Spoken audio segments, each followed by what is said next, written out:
আমার দেহ মন বলে নবী নবী, আমার দেহ মন বলে নবী নবী, আমার দুই নয়নে বসে ছবি, আমার দুই নয়নে বসে ছবি, আমার দেহ মন বলে নবী নবী। হাবিবাল্লাহ তুমি যে আল্লাহ নবী, আমার দেহ মন বলে নবী নবী, আমার দেহ মন বলে রহমাতাল লিল আলামিন, আপনে উম্মতের জামিন। আসসালাতু ওয়াসসালামু আলাইকা ইয়া রাহমাতাল লিল আলামিন। আলহামদুলিল্লাহ আলহামদুলিল্লাহি রাব্বিল আলামিন, খালিকিস সামাওয়াতি ওয়াল আরদিন।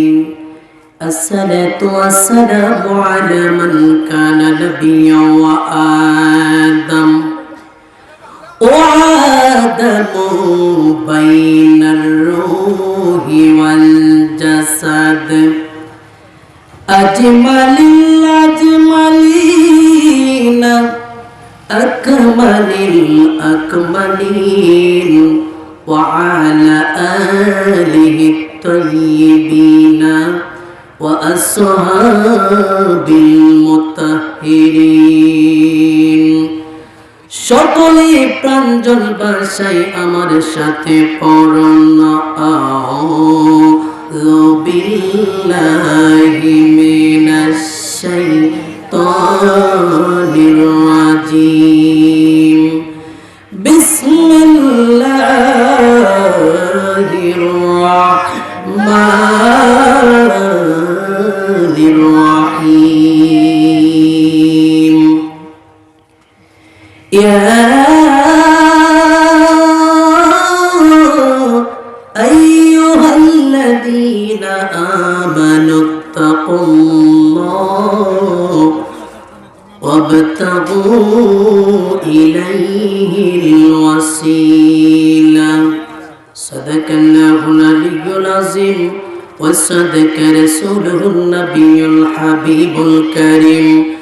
قال النبي صلى الله عليه وسلم من أحب سنتي فقد أحبني ومن أحبني كان معي في الجنة أو كما قال عليه السلام. قال النبي صلى الله تعالى عليه الصلاة والسلام ألا لا إيمان لمن لا محبة له ألا لا إيمان لمن لا محبة له।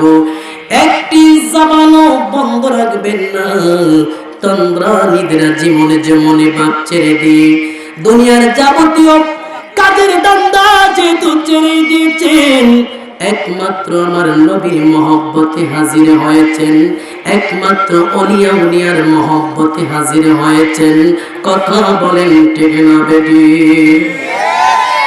আর দেরি নয়, আসুন ওই নবীর শানে এমন একটা দুরূদের ঝংকার সোনার মদিনায় পাঠিয়ে দেব এখন, যেই নবী না হইলে কোনো কিছুই হইতো না, যেই নবীর বিরুদ্ধে চতুর্দিকে বেয়াদবের দলেরা লেগে গেছে। আসুন ওই নবীর মহব্বতে এমন একটা দুরূদের জজবাত নিয়ে আল্লাহুম্মা সাল্লি আলা মারহাবা মাওলানা ওয়া আলা আলি সাইয়্যিদিনা। আরেকটু মায়ার সুরে মহব্বতে পড়ুন আল্লাহুম্মা সাল্লি আলা সাইয়্যিদিনা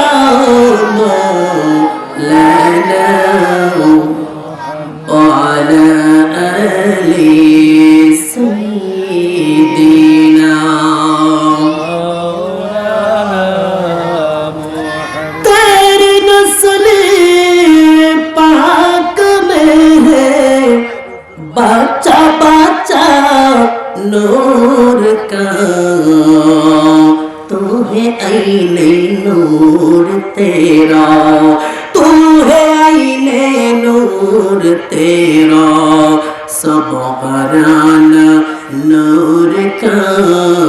अल्लाहुम्मा सल्ली अला ज़बान खुले मौलाना वअला आलि सय्यिदिना। বেলা যখন শেষ হইবে পানির তরি পাবে না, কথা বলেন ঠিক না বেটি? বেলা যখন শেষ হইবে পানির তরি পাবে না, সময় থাকতে মুর্শিদি দরে পথ করে নাও সাধনা। আল্লাহুম্মা সাল্লি সাইয়্যিদিনা মাওলানা ওয়া আলা আলি সাইয়্যিদিনা। লা ইলাহা মাশাআল্লাহ, লা ইলাহা ভালো লাগে না, ইলাহা হাসবি রাব্বি জাল্লাল্লাহ, হাসবি রাব্বি জাল্লাল্লাহ, আমান ফি কলবি গায়রুল্লাহ, নূর মুহাম্মদ লা ইলাহা লা জুরি লা ইলাহা ইল্লাল্লাহ, লা ইলাহা। দুই নয়নে দেখলে নবী আপনাই, দুই নয়নে দেখলে আপনাই, জুড়াইতাম প্রেম জানা। লা ইলাহা ইল্লাল্লাহ, লা ইলাহা ইল্লাল্লাহ, লা ইলাহা লা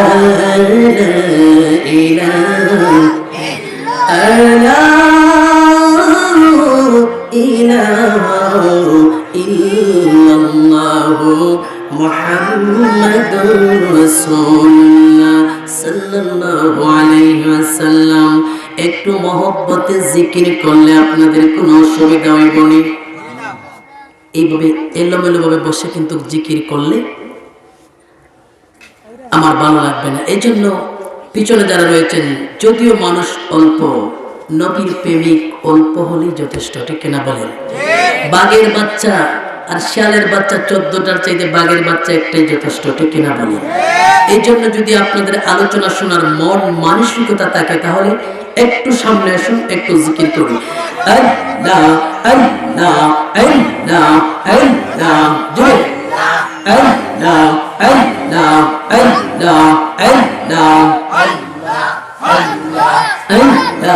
আল্লাহ আল্লাহ আল্লাহ। আমার মুর্শিদ চান তোমায় না দেখিলে বাসে না রে পরে গেল। মাশাআল্লাহ আল্লাহ আল্লাহ। আমার জাহাঙ্গীর শাহ তোমায় না দেখিলে বাসে না রে পরে গেল। মাশাআল্লাহ আল্লাহ আল্লাহ আল্লাহ। কিরূপ দেখাইয়া মোরে, কিরূপ দেখাইয়া মোরে, কাইরা হানিরা কোলাহ মান তোমায় না দেখিলে বাসে না রে পবনে গেল। মাশাআল্লাহ আল্লাহ আল্লাহ আল্লাহ। মোর অন্তরে জলে গো দয়াল জানাম, মোর অন্তরে জলে সেই জালাকে ঠান্ডা হইব জলে ডুব দিলে মাশাআল্লাহ আল্লাহ আল্লাহ আল্লাহ তোর চরণে মুকুলা গাইলে তোর চরণে মুকুলা গাইলে জালা হইতো অবসান তোমায় না দেখিলে বাসে না রে পৌরাইয়া মাশাআল্লাহ আল্লাহ আল্লাহ জুড়ে এই জগতে হইয়া সিসা রাগো দয়াল হইয়া সিসা রায়া আপন জেলে প্রাণের মুর্শিদ দৌনা গো দোহরায়া মাশাআল্লাহ আল্লাহ আল্লাহ আল্লাহ আল্লাহ জুড়ে দৌলতে কলঙ্কের মালা লোক সমাজে অপমান তোমায় না দেখিলে বাসে না রে পৌরাইয়া মাশাআল্লাহ আল্লাহ আল্লাহ আল্লাহ আল্লাহ আল্লাহ একজন চিন্তা নবী সইয়া আসেন গো মদিনা শহরে নবী গো একদিন দেখা দিবাইনি স্বপ্নে মাশাআল্লাহ আল্লাহ আল্লাহ আল্লাহ আল্লাহ ঘুমের ঘরে সময় কাটে গো নবী আপনার দরুদ পড়ে মাশাআল্লাহ আল্লাহ আল্লাহ আল্লাহ পাপ বলে আশাই তাকি গো নবী কবর হাসরে নবী গো একদিন দেখা দিবাইনি স্বপ্নে মাশাআল্লাহ আল্লাহ আল্লাহ আল্লাহ আল্লাহ আল্লাহ আল্লাহ আল্লাহ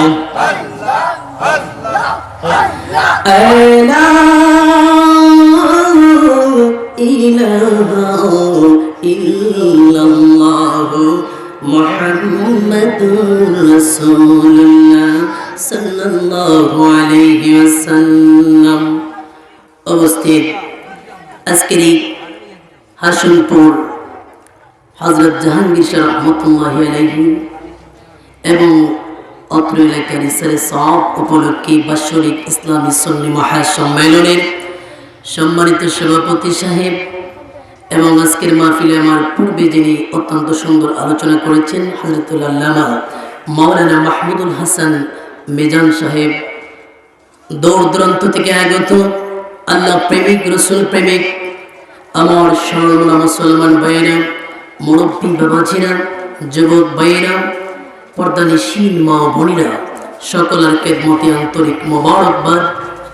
আজকের মাহফিলে আল্লাহ রাব্বুল আলামিন আমাদের সকলকে আসার বসার শোনার বোঝার তৌফিকটুকুন সুযোগ করে দিয়েছেন, এই জন্য আমরা খুশি না বেজার।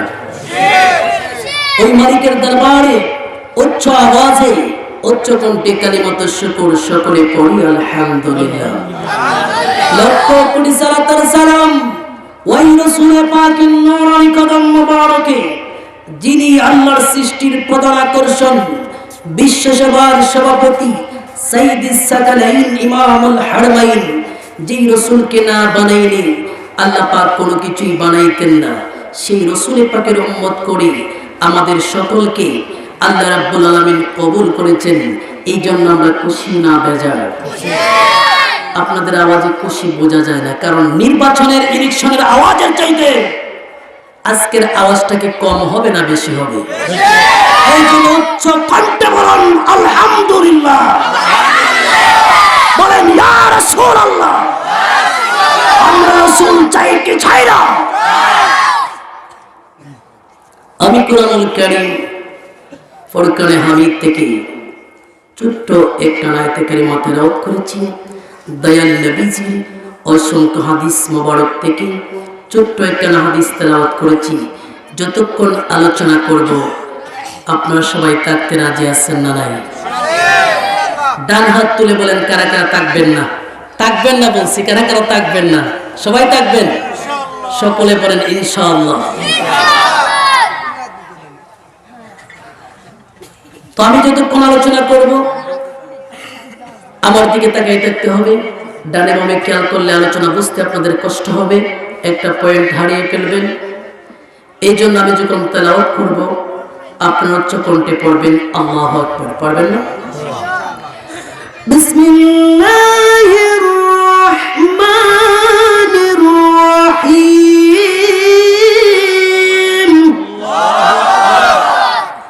ইয়া আইয়ুহাল্লাযীনা আমানু তাকুল্লাহ। আরেকটু বড় করে বলেন আল্লাহু আকবার। আল্লাহ পাক বলেন ইয়া আইয়ুহাল্লাযীনা আমানু তাকুল্লাহ, হে ঈমানদারগণ তোমরা আমি আল্লাহ পাককে ভয় করো। আমরা আল্লাহ পাককে ভয় করতে চাই কি চাই না? একটা লোক যদি আল্লাহ পাককে ভয় করে সে কখনো একটি সুন্নি মাহফিল ছেড়ে রাস্তাঘাটে দোকান পাটে ঘোরাঘুরি করতে পারে না। কথা বলেন ঠিক না বেঠিক? একটা লোকের মধ্যে যদি আল্লাহর ভয় থাকে সে কখনো 5 ওয়াক্ত নামাজ ছেড়ে দিতে পারে না। কথা বলেন ঠিক না বেঠিক? এখান থেকেই আমার আলোচনা আমি শুরু করব। কারণ মানুষকে নামাজ পড়তে হলে, নামাজি হতে হলে একটা জিনিস তার মধ্যে থাকতে হবে, সেটি হলো আল্লাহর ভয়। কথা বলেন ঠিক না বেঠিক? গভীর মনোযোগ আমার যুবক ভাইরা গো, এখান থেকে আলোচনা শুরু করে দিলাম। আল্লাহ পাক রব্বুল আলামিন বলেন ইয়া আইয়ুহাল্লাযীনা আমানু তাকুল্লাহ, হে ঈমানদারগণ তোমরা আমি আল্লাহ পাককে ভয় করো। একটা লোকের মধ্যে যদি আল্লাহর ভয় থাকে সে কখনো চুরি করতে পারে না। একটা লোকের মধ্যে যদি আল্লাহর ভয় থাকে গো সে কোনদিন আমার নবীজির শানে বেয়াদবি করতে পারে না। চিল্লায়ে বলেন কথা ঠিক না বেঠিক? আমার আশিকিন জাকিরিন মুহিব্বিন বাবা জিরাগো, এই পৃথিবীর মধ্যে ফেরাউনের মতো বাহাদুররা ছিল, নমরুদের মতো বাহাদুর ছিল, যারা নিজের নিজে খোদা বলে সম্বোধন করত। এই পৃথিবীর মধ্যে তারা থাকতে পারেন নাই। আমার পাশে মুরব্বী চাচা বসে রয়েছেন। আমি যদি জিজ্ঞাসা করি মুরব্বী চাচা আপনার যখন 20 বছর ছিল আপনি যেইভাবে দৌড়াইতে পারতেন এখন এইভাবে দৌড়াইতে পারেন কিনা? উনি বলবেন না না আমি আগের মতো আর দৌড়াইতে পারি না। আমি যদি বলি মুরব্বী চাচা আপনি 20 বছর বয়সের সময় যেই বোঝা মাথার মধ্যে বহন করতে পারতেন এই বোঝাকে মাথার মধ্যে এখন বহন করতে পারেন কিনা? উনি বিজ্ঞান উত্তর দিবেন না, না না আগের মতো বোঝা মাথার মধ্যে নিতে পারে না। কারণটা হলো কি জানেননি? ওনার বার্ধক্য চলে এসেছে, মৃত্যুর সিগন্যাল প্রতিদিন ওনাকে ডাকতেছে। কথা বলেন ঠিক না বেঠিক? যুবকের দল আপনারা ভাবছেন উনি বৃদ্ধ হয়ে গিয়েছে, মৃত্যুর সিগন্যাল বুঝি ওনাকে ডাকতেছে। আপনার সম্মুখে বুঝি মৃত্যু আসবে না? না না আসার সিরিয়াল আছে, যাওয়ার কোনো সিরিয়াল নাই। কথা বলেন ঠিক না বেঠিক? তোমার মতো আমার মতো কত যুবকের দল রাস্তাঘাটে অ্যাক্সিডেন্টে মারা যায়, কত যুবকের দল কত জায়গার মধ্যে মারা যায়। এই জন্য মৃত্যুর আগে আমরা আল্লাহকে ভয় করতে চাই কি চাই না? কত জানাজার পড়েছি নামাজ, দিয়েছি কত দাফন, কত জানাজার পড়েছি নামাজ, দিয়েছি কত দাফন, কোথায় যেন আছে আমারও তৈরি সাদা কাফন। সবাই বললে খুশি হইতাম। কত জানাজা পড়েছি নামাজ, দিয়েছি কত দাফন, আমার তরি বাধা আছে কোন শেখে আগাটে, কোন মসজিদে হবে এলান সোয়াব শেষ কাটে, আমার তরি বাধা আছে কোন শেখে আগাটে, কোন মসজিদে হবে এলান সোয়াব শেষ কাটে, কবে কখন কোথায় সজন করিবে দাফন, কত জানাজা পড়েছি নামাজ, দিয়েছি কত দাফন। কথা বলেন ঠিক না বেটি? আমার যুবক ভাইরা গো, ও মুরব্বী বাবাজিরা, কত মানুষকে নিজের হাতে কবরের মধ্যে শোয়া দিয়ে আসলাম, 5 বছর 10 বছর হয়ে গেল, আজ পর্যন্ত তাদের কোনো কবর পাওয়া যায় না। স্বামীর পাশে স্ত্রীকে শোয়াইলেন কবরের মধ্যে, স্বামী জানে না স্ত্রীর কবরের অবস্থা, স্ত্রী জানে না স্বামীর কবরের অবস্থা। কারণ কবর এমন একটি দেশ, যেই দেশের মধ্যে গেলে দুনিয়ার কোনো কবর থাকে না। কথা বলেন ঠিক না বেটি? এই জন্য আমার যুবক ভাইরা, ও হাসনপুরের বাবাজিরা, আমাদেরকে মৃত্যুর আগে আগে আল্লাহ পাক রব্বুল আলামিনের চিনা দরকার আছে না না? এই জন্য আল্লাহ রাব্বুল আলামিন বলেন, ইয়া আইয়ুহাল্লাযিনা আমানুত্তাকুল্লাহ, হে ঈমানদারগণ, তোমরা আমি আল্লাহ পাককে ভয় করো, তোমরা আমি আল্লাহ পাককে ভয় করো। আল্লাহ পাককে ভয় করলে কি হবে? আল্লাহ পাককে যেই ব্যক্তি ভয় করবে, ওই ব্যক্তি কখনো 5 ওয়াক্ত নামাজ ছাড়তে পারে না। আল্লাহ পাককে যেই ব্যক্তি ভয় করবে, ওই লোক কখনো মা এবং বাবার মনে কষ্ট দিতে পারে না। বর্তমান সমাজে কিছু ছেলে মেয়েরা মা বাবার মনে কষ্ট দেয় কি দেয় না? যুবকের দল, মা বাবার মনে কষ্ট দিয়া মক্কা মদিনায় গেলে কাজ হবে না। আমার রাসূল বলেছেন, মায়ের পায়ের নিচে সন্তানের বেহেশত। এই জন্য আমার যুবক ভাইরা, আল্লাহর ভয় কেমন ভয় থাকতে হবে? সাইয়েদনা ওমর ইবনুল খাত্তাব রাদিয়াল্লাহু তাআলা আনহুর শাসন ব্যবস্থার সময় আল্লাহ পাক রব্বুল আলামিন কোরআনের মধ্যে বলেন, ইয়া আইয়ুহাল্লাযিনা আমানু লা তাকরাবুস সালাহ, হে ঈমানদারগণ, তোমরা নামাজের দ্বারে কাছে যাইও না। কি বলছেন আল্লাহ? নামাজের দ্বারে কাছে যাইও না। আগামীকাল যদি এই দলিল হাসনপুর এলাকার মধ্যে যদি বলেন আল্লাহ বলেছেন নামাজের দ্বারে কাছে না যাইতে, পরের শব্দের মধ্যে আল্লাহ পাক বলেন, ওয়া আনতুম সুকারা, যখন তোমরা নেশা পান করবা তখন নামাজের দ্বারে কাছে যাইও না।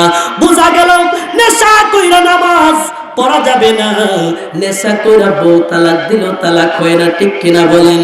এই জন্য আমার যুবক ভাইরা, হযরত ওমর ফারুক রাদিয়াল্লাহু তাআলা আনহু এলাকার মধ্যে ঘোষণা করলেন, আমার এলাকার মধ্যে যদি কোনো লোক মদ পান করে, আমি ওমরের তলোয়ারের হাত থেকে বাঁচতে পারবে না। কারণ ওমর এমন একজন ওমর, হযরত ওমর রাদিয়াল্লাহু তাআলা আনহুর বাবা ছিল খাত্তাব। নাম শুনেছেন খাত্তাব? ওই খাত্তাব ওমরের সম্মুখে ডাক দিয়া বললেন, ওমর গো, তুমি যেই নবীর কাছে যাও ওই নবী তো একজন পাগল। ওমর ডাক দিয়া কই, বাবা গো, কথাটা কি বলেছেন আবার বলুন। কই, তুমি যেই নবীর কাছে যাও ওই নবী তো একটা পাগল। ডাক দিয়া বলে, বাবা কথাটা কি বলেছেন আবার বলুন। কই, তুমি যেই নবীর কাছে যাও ওই নবী তো একটা পাগল। হযরতে ওমর কুশ থেকে একটা তলোয়ার বের করি গো এমন একটা কূপ মারছে বাবার দেহ থেকে কেল্লাটা আলাদা করে ফেলেছে। হযরত ওমর রাদিয়াল্লাহু তাআলা আনহু জীবন দশায় হযরত ওমর যেই দিকে যাইতেন শয়তান ওই দিকে যায় না, কিয়ামত পর্যন্ত শয়তান ওই দিকে যাবে না। কারণ হলো কি জানেননি? শয়তানও জানতো হযরত ওমর দুনিয়ায় থাকতে যেহেতু এই রাস্তা দিকে আমি যাই না, যদিও হযরত ওমর কবরের মধ্যে চলে গিয়েছেন, হযরত ওমরের এমন বেলায়েত এমন কামালিয়ত কবর থেকে উঠা সারলেও শয়তান রে ধরব কথা কোন ঠিক না বেটি? এই জন্য আমার যুবক ভাইয়েরা এই ওমর ঘোষণা করলেন এই মক্কা মদিনার জমিনে যদি কেউ মদ পান করে আমি ওমরের তলোয়ারের হাত থেকে বাঁচতে পারবে না। সমস্ত লোকরা ওমরের ভয়ে মদের বোতলগুলো খালের মধ্যে ফেলে দিলেন, ড্রেনের মধ্যে আবর্জনার মধ্যে ফেলে দিলেন। আপনারা বলুন, দেখবেন সমাজের মধ্যে কোন লোক যদি চুরি করে চুরির অভ্যাস ছাড়তে পারে না, কোন লোক যদি নেশা করে নেশার অভ্যাস ছাড়তে পারে না। কথা কোন ঠিক না বেঠিক? একটা লোক গভীর রজনীতে একটা মদের বোতল হাতের মধ্যে নিয়ে মনে মনে চিন্তা করে গো ওমর তো আমাকে দেখবে না, গহীন একটা জায়গার মধ্যে যায়া মদ পান করবে। এমন সময় দেখতে পারে যেই জায়গার মধ্যে বাঘের ভয়, ওই জায়গায় কি হয়? রাত হয়। হযরত ওমর রাদিয়াল্লাহু তাআলা আনহু ওই যুবকটা তাকায় দেখে যেই মাত্র মদ পান করবে, তাকায় দেখে হযরত ওমর রাদিয়াল্লাহু তাআলা আনহু তার সামনে দাঁড়ায়া রয়েছে। বই কি কম পাইছে না বেশি পাইছে?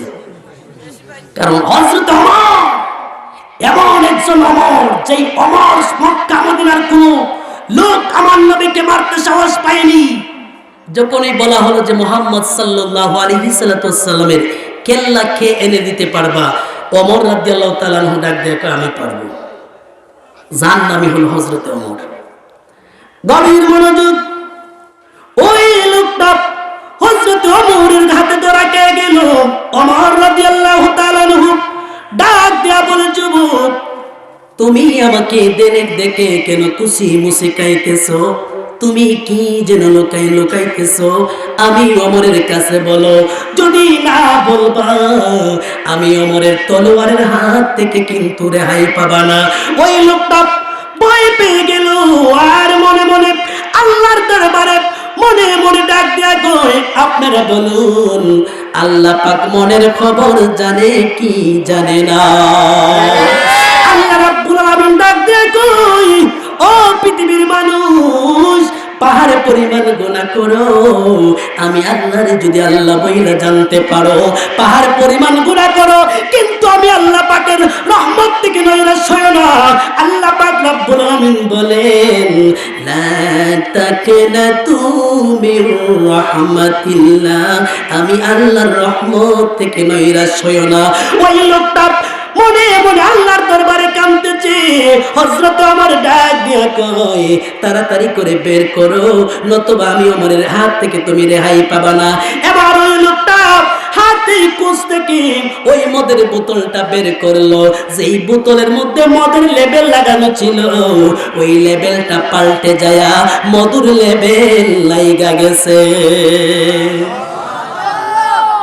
যেই মুহূর্তে হযরত ওমর রাদিয়াল্লাহু তাআলা আনহু মধুর লেবেল দেখলেন, ডাক দিয়া বলতেছে, ও যুবক, আমার আল্লাহ তো মদ পান করা নিষেধ করেছে, মধু পান করা তো হালাল করেছে, দুধ পান করা তো হালাল করেছে।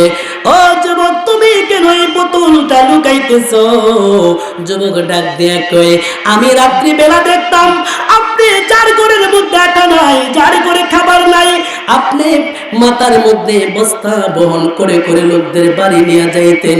মনে করেছিলাম আপনি বড় দয়াবান। আজকে দেখলাম আমার আল্লাহ যে কেমন দয়াবান। চিৎকার করে বলুন সুবহানাল্লাহ।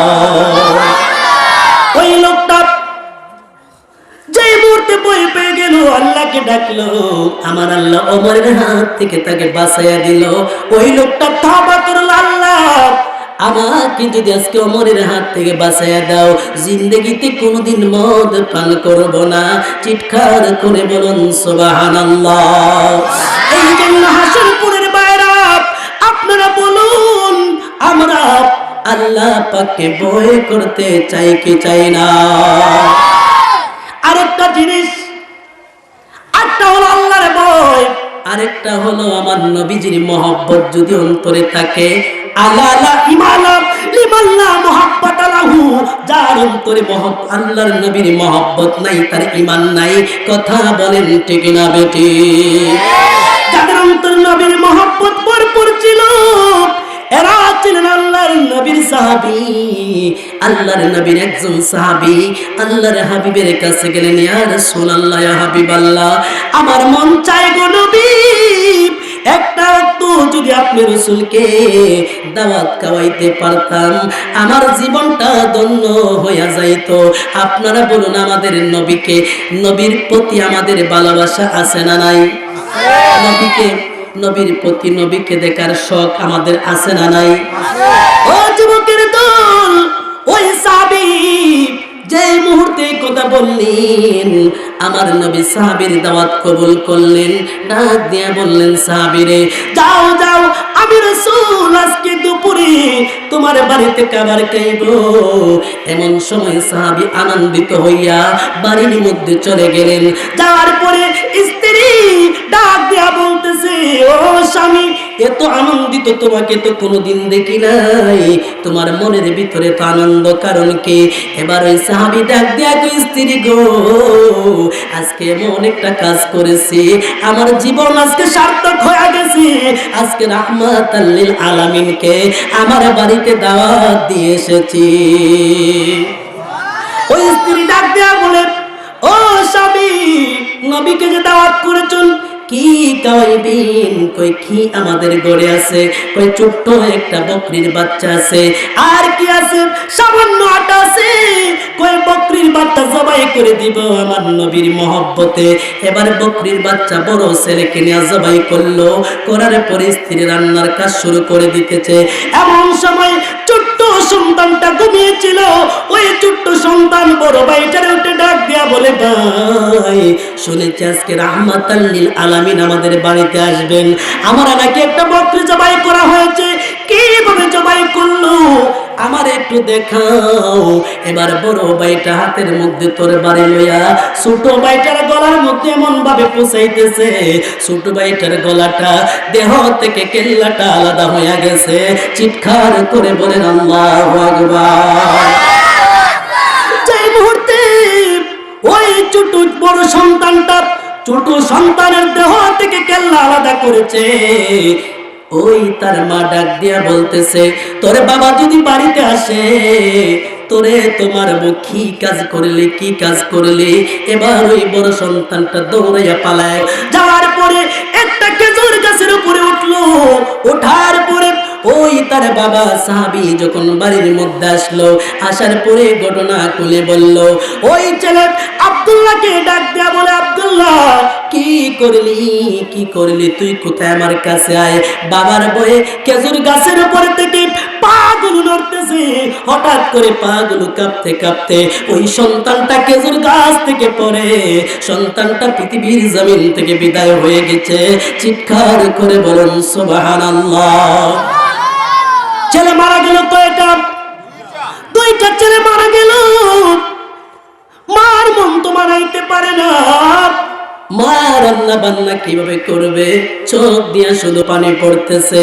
এই সাহাবী হযরতে জাবির রাদিয়াল্লাহু তাআলা আনহু ডাক দিয়া কই, ও আমার স্ত্রী, আর কাইদো না, যদি কানবা আল্লাহর দরবারে কিয়ামতের দিনে আসামি হইয়া যাইবা। চিৎকার করে বলেন সুবহানাল্লাহ। কই যে ছেলের জন্য ছেলের মা বলতে হবে, আমার নবী তো বলেছেন, লা ইউমিনু আহাদুকুম হাত্তা কুনা হাব্বা ইলাইহি মিন ওয়ালিদিহি ওয়া ওয়ালাদিহি ওয়ান নাসি আজমাইন। সমস্ত কিছুর চাইতে, সব মানুষের চাইতে, এমনকি নিজের জানের চাইতে বেশি মহব্বত না করলে ঈমানওয়ালা হওয়া যায় না। কথা বলেন ঠিক না বেটি? আমার দেহ মন বলে নবী নবী, আমার দেহ মন বলে। আচ্ছা, আপনারা সবাই বললে ভালো লাগবে না? নাতে রাসূল পড়লে কেমন লাগে আপনাদের? যদি মনে করেন নাতে রাসূল পড়লে ভালো লাগে, মনে করবেন আশিকের রাসূল। আর যদি মনের মধ্যে যদি খারাপ লাগে, মনে করবেন দুশমনের রাসূল। ঠিক না বলেন? কারণ নবীর শান, ওই দিন এক বক্তা ওয়াজের মধ্যে বলতেছে, কই নবীর শান নাকি ওয়াজে গাওয়া যাবে না? জোরে কোন নাউজুবিল্লাহ। নবীর শান গাইব না তার বাবার শান গাইব? এই জন্য একটু নবীর শান আমার সাথে বলবেন, আমার দেহ মন বলে নবী নবী, আমার দেহ মন বলে নবী নবী, আমার দুই নয়নে বসে ছবি, আমার দুই নয়নে বসে ছবি, আমার দেহ মন বলে নবী নবী।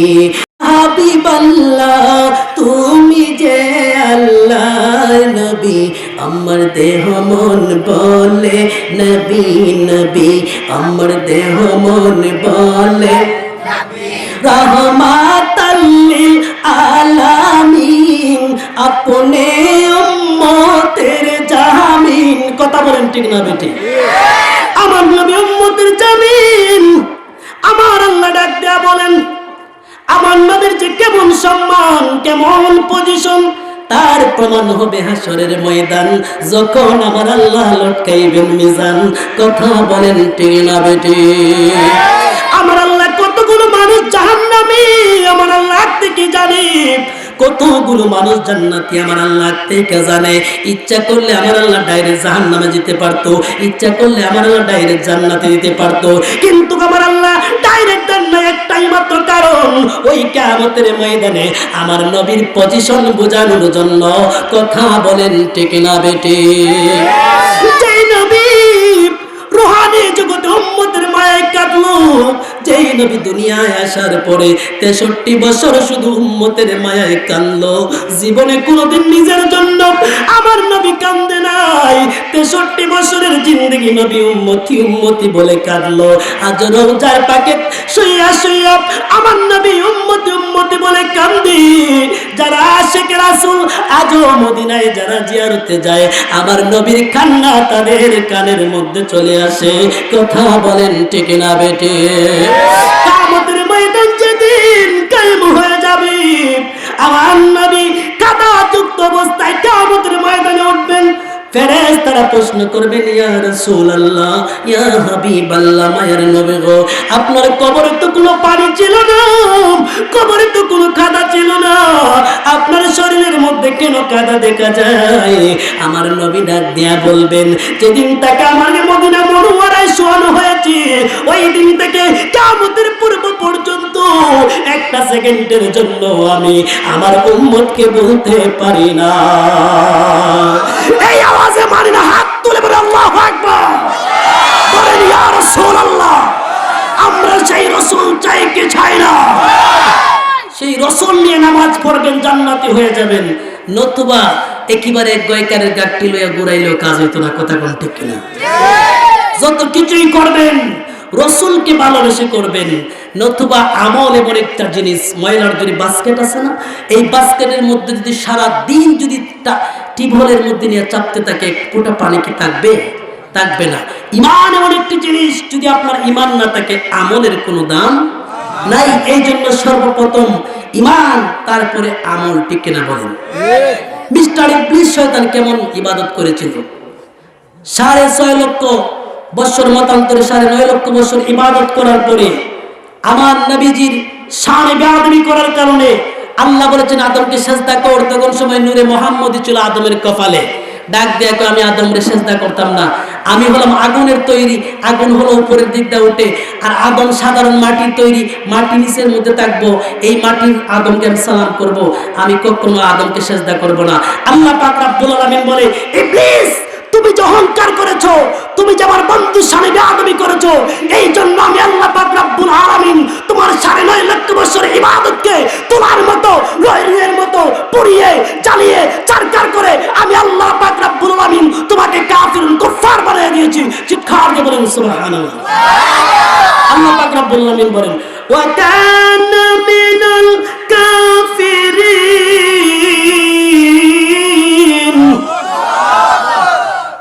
ইবলিস, তুমি যে 9.5 বছর ইবাদত করেছো, তোমার ইবাদতকে তোলার মতো রুইয়ের মতো আমি আল্লাহ পাক পুড়িয়ে চারকার করে দিলাম, তোমাকে আমি কাফির ও কুফার বানিয়ে দিলাম। চিৎকার দিয়ে বলেন সুবহানাল্লাহ। এই জন্য আদবে আউলিয়া বেয়াদবে শয়তান, ঠিক কিনা বলেন? শয়তানের ইবাদত যতই বেশি হোক না কেন কিন্তু কোনো কাজে আসবে না।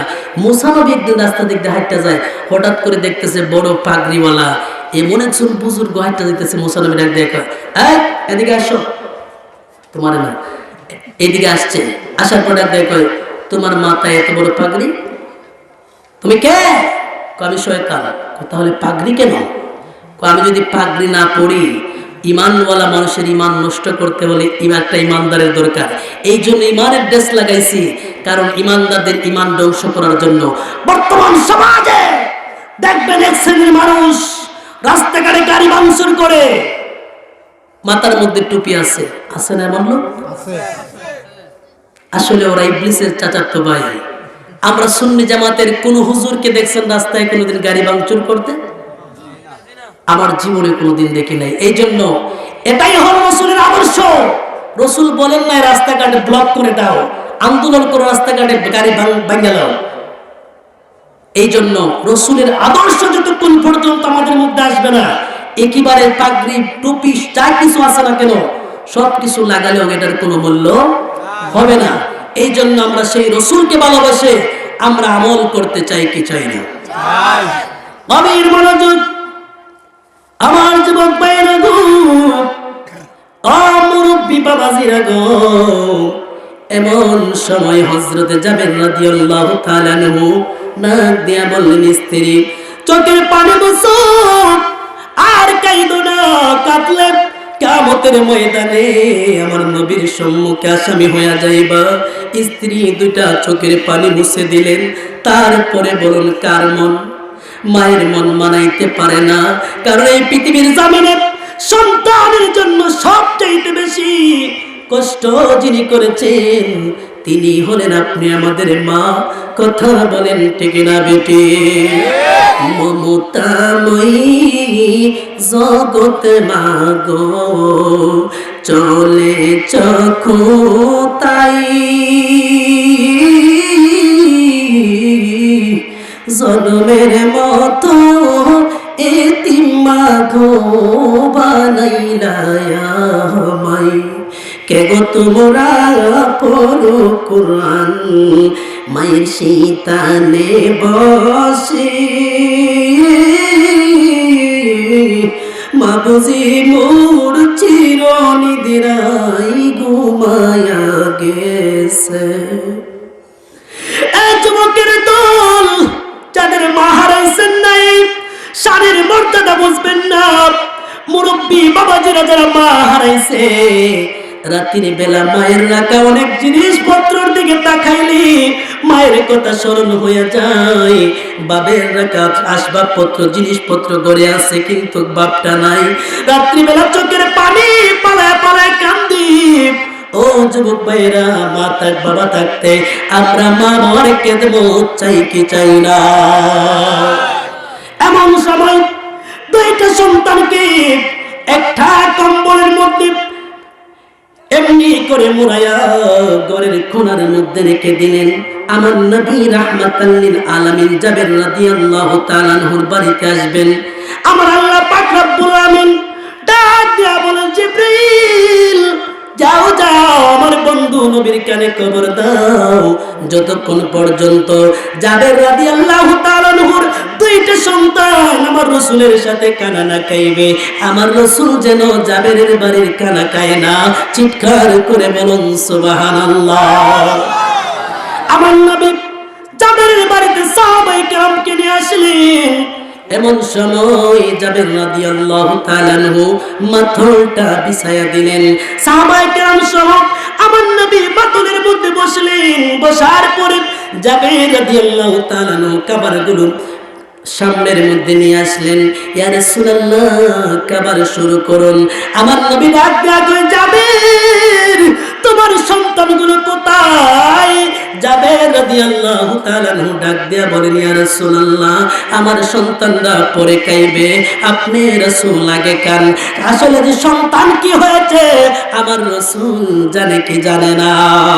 আমার নবী ডাক দিয়া কই, জাবের যতক্ষণ পর্যন্ত তোমার দুইটা সন্তানকে আমি রাসূলের সাথে খাবার খাইতে না দিবা, আমি রাসূল খাবারে হাত লাগাবো না।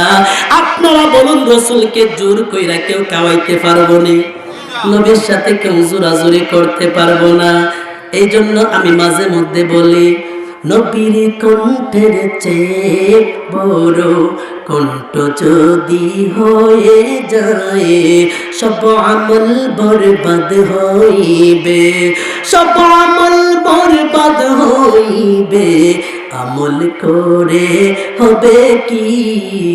আল্লাহ দিয়েছে নবীকে সম্মান, তোমার হিংসায় হবে কি? কথা কোন ঠিক না বেটে? ওই জাবের রাদিয়াল্লাহু তাআলা ডাক দিয়া বলে, ইয়া রাসূলুল্লাহ আর লোকে চুরি করে লাভ নাই। ও মায়ের নবী, আমার দুইটা সন্তান এইভাবে ইন্তেকাল করেছে।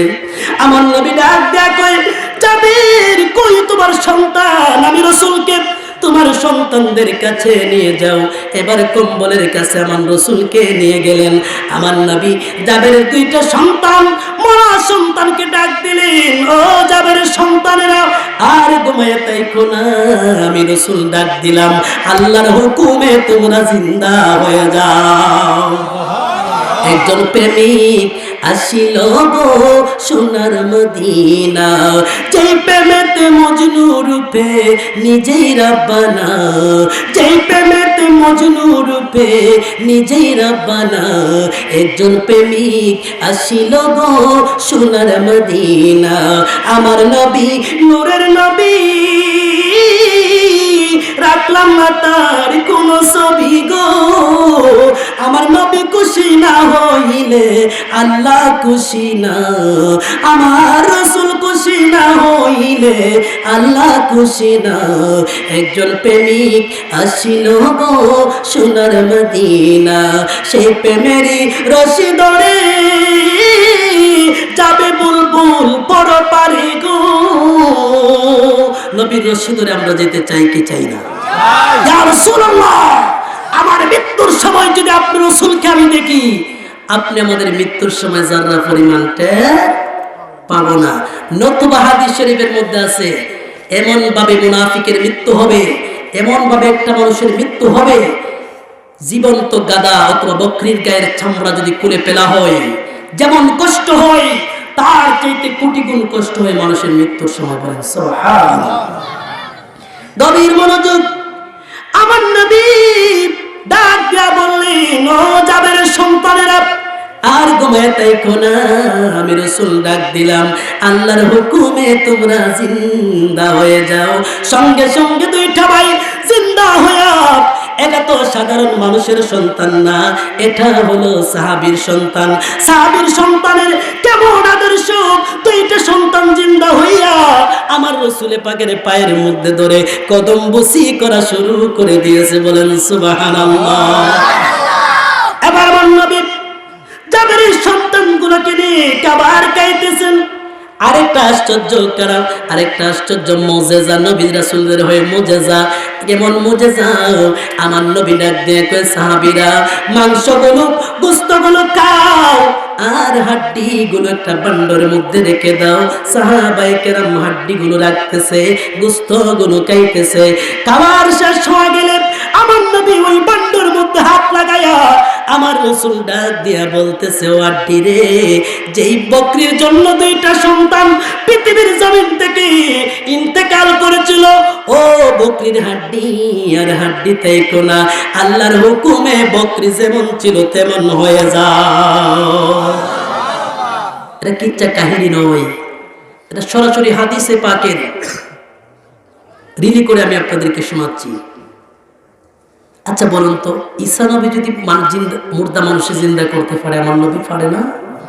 নবীর শান বাড়লে আমাদের লাভ না লস? এই জন্য নবীর শান, আচ্ছা আমার মা বাবার শান যদি আমি গাই আমার লাভ না লস? লাভ। নবীর শান গাইলে, যে নবীর কারণে কোন কায়নাত হয়েছে, যে রাসূলের পাকের কারণে সব কিছু হলো, সেই রাসূলের পাকের গুণগান গাইলে আপনার মন বেজার হবে। মনে করতে হবে আপনার মন্তরের মধ্যে, আপনার কলবের মধ্যে সংখার পড়ে গিয়েছে। কথা কোন ঠিক না ঠিক? আপনার কলবে শয়তানে বাসা বাঁধছে, এই জন্য আপনার নবীর শান শুনলে ভালো লাগে না, ঠিক না বলেন? গভীর মনোযোগ আমার যুবক ভাইয়েরা, আল্লাহর নবীর সাহাবায়ে কেরাম আমার রাসূলকে কেমন ভালোবাসতেন। আমি একটু সামনের দিকে যাচ্ছি, আপনারা বলুন ইসলামের প্রথম যুদ্ধের নাম কিসের যুদ্ধ জানা আছে কারো? বদরের যুদ্ধ। ওই বদরের যুদ্ধে ইসলামের যখন বিজয় হয়ে গেল, কাফের বেঈমানের দলেরা আমার নবীকে মারার জন্য পায়তারা শুরু করলো। অনেক কাফের বেঈমানেরা মক্কার মধ্যে কাবার মধ্যে ফেট লাগাইয়া কসম করে, ও কাবার মালিক, যতক্ষণ পর্যন্ত মুহাম্মদরে কতল না করতে পারবো ততক্ষণ পর্যন্ত আমরা স্ত্রী গ্রহণ করব না। জোরে কন্যা নাউজুবিল্লাহ। আমার আল্লাহ কই আমার রাসূলকে মারবি, আবার আমার কাবার মধ্যে ফেট লাগাইয়া কসম করিস। ভালো কসমই করছে। কাফের বেঈমানরা তো হারামজাদা ছিল, নবীরে মারবো, আবার আল্লাহর কাবার মধ্যে পেট লাগায় কসম করে যে নবীরে মারবো। নবীর মনোযোগ, আমার নবী উহুদের ময়দানে যুদ্ধের সলা পরামর্শ করতেছে। আমার নবী ডাক দিয়ে কে সাহাবায়ে কেরাম, যুদ্ধের ময়দানে কে তোমরা কে দিবা? একজন সাহাবী ডাক দিয়ে বললেন, ইয়া রাসূলুল্লাহ, আমার একটা খেজুরের বাগান আছে, অর্ধেক বাগান খেজুরের গাছ সহ আমি আল্লাহর রাস্তায় দান করে দিলাম। আরেকজন সাহাবী ডাক দিয়ে বলে, ইয়া রাসূলুল্লাহ, আমার অর্ধেক সম্পদ আমি দান করে দিলাম। আরেকজন কোন আমি 3 ভাগের 1 ভাগ দান করে দিলাম। আরেকটা যুবক সাহাবী ডান কোণের মধ্যে দাঁড়ায়া দাঁড়ায়া দুইটা চোখের পানি ফালায়া ফালায়া কাঁদতেছে। আমার নবী সর্বশেষ ওই সাহাবীকে ডাক দিলেন, ও সাহাবী, তোমার চোখে কেন পানি, কেন তুমি কাঁদতেছো? ওই সাহাবী ডাক দিয়া বলেন, ইয়া রাসূলুল্লাহ, আমার কান্নার একটাই মাত্র কারণ, অনেক সাহাবীরা সম্পদ দিল, কেউ টাকা দিল, কেউ নগদত্র দিল, কেউ খেজুরের বাগান দিল, আমি তো কিছুই দিতে পারি নাই। আমার নবী তারে পরীক্ষা করতেছে, ও যুবক সাহাবী, তোমাকে একটা কিছুই তোমাকে দেওয়াই লাগবে। কিন্তু ওই সাহাবী কোথায় থেকে দিবে? তার যে কোনো সম্পদ নাই। ওই সাহাবী দুইটা চোখের পানি পালায়া পালায়া আল্লাহর নবীর দরবারে ডাক দিয়া বলেন, ইয়া রাসূলুল্লাহ, ইয়া হাবিবাল্লাহ, আমার যে কিছু নাই আমি কি দেব? আমার নবী পরীক্ষা করে তোমাকে একটা কিছু তোমাকে দেওয়াই লাগবে। এবার ওই সাহাবী দুইটা চোখের পানি ফালায়া ফালায়া ডাক দিয়া বলতেছে, ইয়া রাসূলুল্লাহ, ইয়া হাবিবাল্লাহ, আমি কিছু দিতে পারবো না, তারপরও বলতেছি এই উহুদের যুদ্ধের ময়দানে আমি আপনার রাসূলের পক্ষে আমি সাহাবী আমার জানটা আমি কুরবান করে দিলাম। এই আওয়াজে মানিনা হাত তুলবেন, আল্লাহু আকবার বলেন, ইয়া রাসূলুল্লাহ। আমরা রাসূল চাই কি চাই না? আল্লাহ নারে রিসালাত, ইয়া রাসূলুল্লাহ, আশিকে রাসূলুল্লাহ, জিন্দাবাদ জিন্দাবাদ। গভীর মনোযোগ, ও যুবকের দল, আরেকটা মহিলা সাহাবী আমার নবীর দরবারে একটা বাচ্চা কোলের মধ্যে করে আমার নবীর দরবারে চলে আসলো। ইয়া রাসূলুল্লাহ, ইয়া হাবিবাল্লাহ, ও মায়ের নবী, আপনি রাসূল যদি আমাকে অনুমতি দেন আমি যুদ্ধের ময়দানে যাব। মহিলা সাহাবী আমার নবী ডাক দিয়া কই, মা, তোমার বাড়িতে স্বামী আছে, আমার নবীর কেমন আদর্শ? ওই মহিলা ডাক দিয়া বলেন, ইয়া রাসূলুল্লাহ, আমার বাড়িতে স্বামী আছে। আমার নবী ডাক দিয়া কই, মা গো, তুমি তোমার স্বামীর খেদমত করো। তোমার স্বামীর খেদমত যদি করতে পারো, যুদ্ধের জিহাদের ময়দানের সব তোমার আমল নামার মধ্যে আমার আল্লাহ দিয়ে দিবে। এই জন্য ও মা বোনেরা, স্বামীর খেদমত করবেন, স্বামীকে ভালোবাসবেন। আমার আল্লাহ কোরআনে বলেছেন, হুন্না লিবাসুল লাকুম ওয়া আনতুম লিবাসুল লাহুন্না। স্বামী হলো স্ত্রীর পোশাক, স্ত্রী হলো স্বামীর পোশাক। স্বামী স্ত্রী যদি এক হয়ে যদি আসনপুরের মধ্যে যদি 5 ওয়াক্ত নামাজ যদি মুমির মহব্বত নিয়ে পড়তে পারে, তার ঘর থেকে যেই সন্তান জন্ম হবে, ওই সন্তানটা আল্লাহর ওলিউল্লাহ হয়ে যাবে। কথা কোন ঠিক না বেটি? এই জন্য আগের মায়েরা সকাল হলে নামাজ পড়তেন, সূরা ইয়াসিন তেলাওয়াত করতেন, সন্তানদেরকে বক্তব্যের দিকে দৌড়ায় পাঠাইতেন। এখনের মাদের সব মানা, কিন্তু কিছু মায়েরা আছে রাত্রিবেলা টিভি সিরিয়াল দেখে, সকাল হলে নামাজ পড়বে দূরের কথা, সন্তানদেরকে দিবে দূরের কথা, 10টা 11টা ছাড়া তাদের ঘুম ভাঙে না। সমাজে এমন কিছু মায়েরা আছে না নাই? এই জন্য মাগো, জান্নাত আল্লাহ পাক শুধু পুরুষের জন্য সাজায় নাই, জান্নাত আল্লাহ পাক শুধু মহিলার জন্য দেয় নাই। জান্নাত যেমন আল্লাহ পাক পুরুষের জন্য সাজাইছেন, তেমন মহিলার জন্য সাজাইছেন। ও মা, তুমি যদি জান্নাতি হয়ে যাও, আমার একটা ওয়াজের দ্বারা যদি হেদায়েত হয়ে যায়, আমি যদি কিয়ামতের ময়দানে যদি আটক হয়ে যায়, আমি বিশ্বাস করি আপনি যদি আমাকে সুপারিশ করেন, আমার আল্লাহ আমাকে হয়তো জান্নাতে দিতে পারে কি পারে না। এই জন্য ওই মহিলা সাহাবী ডাক দিয়া বলেন, ইয়া রাসূলুল্লাহ, ইয়া হাবিবাল্লাহ, ঠিক আছে মায়ার নবী গো, যদি আমি যাব না, কিন্তু আমার ছোট্ট সন্তানটারে আমি যুদ্ধের ময়দানে আল্লাহর রাস্তায় দিয়ে দিলাম। আমার নবী ডাক দিয়া বলেন, মা, যার জন্য জিহাদ ফরজ, তার জন্য, যার জন্য নামাজ ফরজ, তার জন্য জিহাদ ফরজ। তোমার সন্তানের উপরে তো নামাজ ফরজ হয় নাই, তোমার সন্তানটা আমি কেমন ভাবে নিব? তোমার সন্তানটা তো তরবারি আলগাইতে পারবে না, তোমার সন্তান তো ইট পাটকেল মারতে পারবে না, তোমার সন্তানকে আমার সাহাবায়ে কেরাম রাখবে নাকি যুদ্ধ করবে?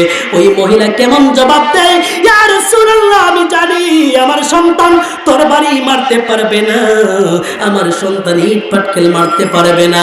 ইয়া রাসূলুল্লাহ, ইয়া হাবিবাল্লাহ, মায়ের নবী গো, ও দয়ার নবী গো, আমার সন্তানটার আমি যুদ্ধ করার জন্য দেই না। আপনি রাসূলকে লক্ষ্য ভ্রষ্ট করে যখন কাফের বেঈমানের দলেরা তীর মারবে, আপনি রাসূলকে লক্ষ্য ভ্রষ্ট করে কাফের বেঈমানের দলেরা যখন তীর মারবে, আপনি রাসূল আমার সন্তানটারে তীরের মাথায় ধরে রাখবেন যেন আমার সন্তানের উপরে আঘাত পড়ে, তারপর আপনি রাসূলের গায়ে আমি আঘাত পড়তে দেব না। নবরঙ্গের রূপ ধরিয়া পাগল করিয়া, বললে কি খারাপ লাগবে? এটা উলিয়া উলিয়ার শান একটু বলতেছে আর কি। এখন দয়াল রইলা কোথায়, জ্বালাইতে কতক্ষণ, নিবাইতে কতক্ষণ, ওরে জ্বালাইতে কতক্ষণ, নিবাইতে কতক্ষণ, জানি দয়ালের দয়ার ভাবনায়, দয়ালের প্রেম জ্বালা, অঙ্গ জলে জ্বালা কি দিয়ে নিবায়, মুর্শিদের প্রেম জ্বালায়, অঙ্গ জলে জ্বালা কি দিয়ে বাইরে জ্বালা, কি দিয়ে বাইরে জ্বালা, ও জ্বালা কি দিয়ে নিবায়, দয়ালের প্রেম জ্বালায়, অঙ্গ জলে জ্বালা কি দিয়ে নিবায়। একটি জবান বন্ধ রাখবেন না, চিৎকার করে বলুন সুবহানাল্লাহ। আমার নবী উহুদের যুদ্ধের ময়দানে গেলেন, যাওয়ার পরে কাফের বেঈমানের বাচ্চারা আমার নবীকে লক্ষ্য ভ্রষ্ট করে তীরগুলো মারতেছে। এমন সময় হযরতে তালহা রাদিয়াল্লাহু তাআলা আনহু নামক একজন সাহাবী, ওই যুবক সাহাবী আমার নবীর এইভাবে জড়ায় ধরলেন। আল্লাহু আকবার জোরে বলেন। ওই সাহাবী নিজের জানের মায়া ত্যাগ করে আমার নবীকে এইভাবে জড়ায়া ধরলেন। আমার নবী ডাক দিয়ে কই তালহা রে, তোমার উপরে তো তীর লাগবো, তুমি তো কষ্ট পাইবা। ওই তালহা কেমন উত্তর দেয়, ইয়া রাসূলুল্লাহ আপনি তো বলেছেন যে বুকের মধ্যে রাহমাতাল লিল আলামিন থাকবে, তার মরণের কষ্ট হবে না, তাহলে তীরের বয়ে আমি কেন আপনি রাসূলকে ছেড়ে দিব?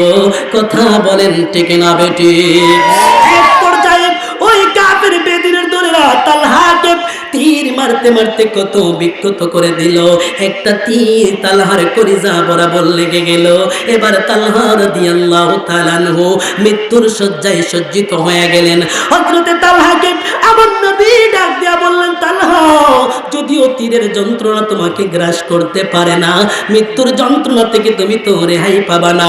এবার তালহা ডাক দিয়া বলে, ইয়া রাসূলুল্লাহ ইয়া হাবিবাল্লাহ, ও উম্মতের দরদি, যে যার মৃত্যুর সময় রাসূল সামনে থাকে তার তো যারা পরিমাণ টের পাওয়ার কথা না। কথা বলেন ঠিক না বেটি?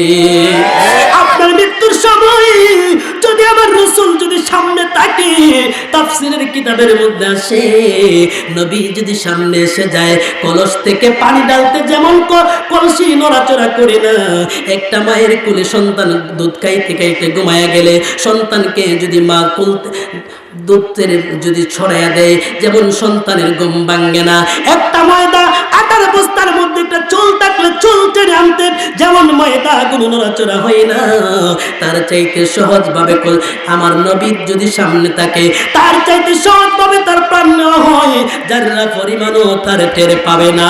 কথা বলেন ঠিক না বেটি?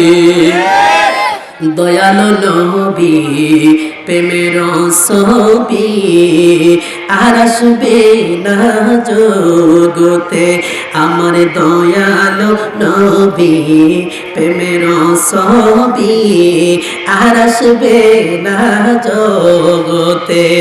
নবী উম্মতের কান্ডারি সত্যের দিশারি, শাফায়াত করিবে নবী হাসরে, উম্মতের কান্ডারি সত্যের দিশারি, শাফায়াত করিবে নবী হাসরে, আর আসবে না জগতে আমার দয়ালো নবী প্রেমের ছবি আর আসবে না।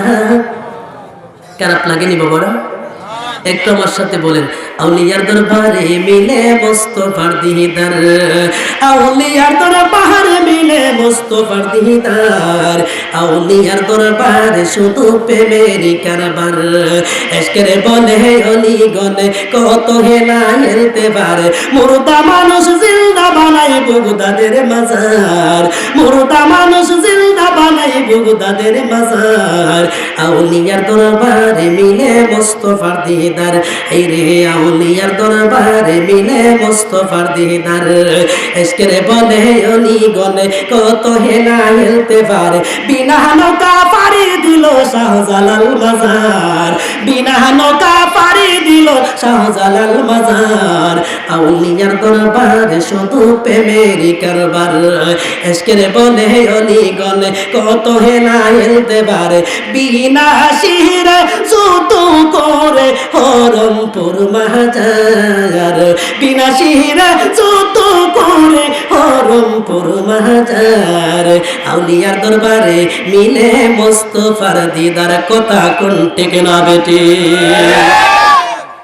এই জন্য আউলিয়ার কদম আমরা ছাড়বো না, কারণ ওলিয়া উলিয়া বর্তমান সমাজে এক শ্রেণীর মানুষ ওলিয়া উলিয়ার মাজার জারত করলে বলে আমরা মাজার নাকি পূজা করি, জোরে কোন নাউজুবিল্লাহ।